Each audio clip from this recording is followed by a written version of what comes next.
আমি যখন ডেটে যাই প্রথম, আমি দেখছি যে কিছুক্ষণ পর পর সে নামাজের টাইম হচ্ছে, মসজিদে গিয়ে নামাজ পড়ছে আমাকে রেখে। তো আমি ভেবেছি আমাকে ইমপ্রেস করার জন্য করছে।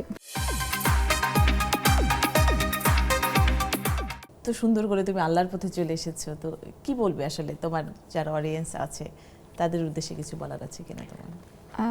আমার ছোটবেলা থেকে আমার এনভায়রনমেন্টে এরকম ছিল, আম্মুকে সবসময় দেখেছি নামাজ পড়তে, আব্বুকে দেখেছি নামাজ পড়তে। আমার পরিবারে আসলে ওইভাবেই আমি বড় হয়েছি। পাশাপাশি খুব সংস্কৃতি মনাও ছিল। আমার বড় বোন গান করতো, আমি পাশে বসে হয়তো হারমোনিয়ামে গান করতাম। ছোটবেলা থেকে আমাকে নাচও শেখানো হয়েছে, মানে খুব আসলে মিক্সড একটা এনভায়রনমেন্টে আমি বড় হয়েছি। একদিকে ইসলামিক ধ্যান ধারণা ছিল, পাশাপাশি আমাকে কোনো কিছুতেই আসলে বাধা দেওয়া হয়নি। আমার শখ পূরণের জায়গাগুলো থেকে নাচ, গান, ইভেন আর্টও শেখানো হয়েছে আমাকে। মানে আমার মনে হচ্ছে আমার মা, আমার বোন, মানে সবার যত শখ ছিল সেগুলো আসলে আমার উপরে অ্যাপ্লাই করা হয়েছে, এবং আমিও খুব স্বচ্ছন্দে করতাম। সেই ক্ষেত্রে আসলে ছোটবেলা থেকে সংস্কৃতি মনা বিষয়টাও ছিল, পাশাপাশি ধর্মীয় দিকটাও ছিল, এবং পড়াশোনাটাও, মানে আমার ফ্যামিলিতে ছোটবেলা থেকেই আমাকে শেখানো হয়েছে যে পড়াশোনাটা মেইন প্রায়োরিটি, তারপর তুমি পাশাপাশি যা করতে পারো করবে। যেই কারণে আসলে গ্র্যাজুয়েশনটার পাশাপাশি আমি শুটিং করতাম। কিন্তু আসলে ওই জায়গাটা ছিল, আম্মু মারা যাওয়ার আগেও আমাকে আসলে বলতো যে আম্মু নামাজটা শুরু করতে হবে।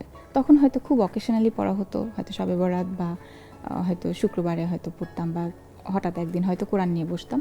কিন্তু আম্মু চলে যাওয়ার পরে আম্মুর কথাগুলো খুব মনে পড়ে, আর মনে হয় যে না, এখন আমার মেয়ে আসলে আমাকে দেখে তো শিখতে হবে, আমাকে তো ওই এনভায়রনমেন্টটা বাসাতে তৈরি করে দিতে হবে। যেই কারণে আমাকেই তো আগে আগে পারফেক্ট হতে হবে যদি আমার মেয়েকে আমি আমার সন্তানকে আমি রাস্তা দেখাতে চাই। তো সেই জায়গা থেকে আমার কাছে মনে হয় যে এই চিন্তাভাবনাটা সবার মধ্যেই আসলে আসা উচিত, কারণ পরকালের চিন্তাটা থাকতেই হবে এই জীবনে। এই তো দেখতে দেখতে গুটি গুটি পায়ে কিন্তু কতগুলো বছর পার হয়ে গেল, আর কতদিন বাঁচবো সেটা তো জানি না। তো পরকালের জন্য আসলে চিন্তাভাবনা করতেই হবে, ওটা ভেবেই আসলে নিজেকে এত পরিবর্তনটা আনা। আসলে আমার কাছে যেটা মনে হচ্ছে যে মায়ের কাছ থেকে অনুপ্রাণিত হওয়া যায়। আরেকটা আছে, আমার হাজবেন্ডকে আমি বিয়ের পর থেকে দেখতাম, আমি যখন ডেটে যাই তখন আমার কাছে মনে হচ্ছে আমাকে ইমপ্রেস করার জন্য করছে।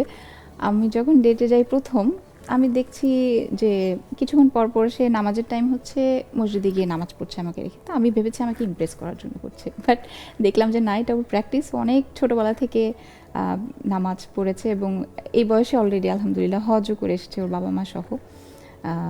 তো ওই জায়গা থেকে ওইটাও একটা অনেক বড় ইন্সপিরেশন ছিল, কারণ আমার বাসার বিয়ের পরেই এনভায়রনমেন্ট এরকম ছিল, আমার হাজব্যান্ড 5 ওয়াক্ত নামাজ পড়ছে, সুযোগ থাকলে হচ্ছে মসজিদে গিয়ে নামাজ পড়ছে, এবং কোরআন তালাওয়াত করছে শুক্রবারে। তো ওর কাছ থেকেও অনেক বড় একটা ইন্সপিরেশন ছিল, এবং আমার ফ্যামিলির ইন্সপিরেশন তো ছিলই।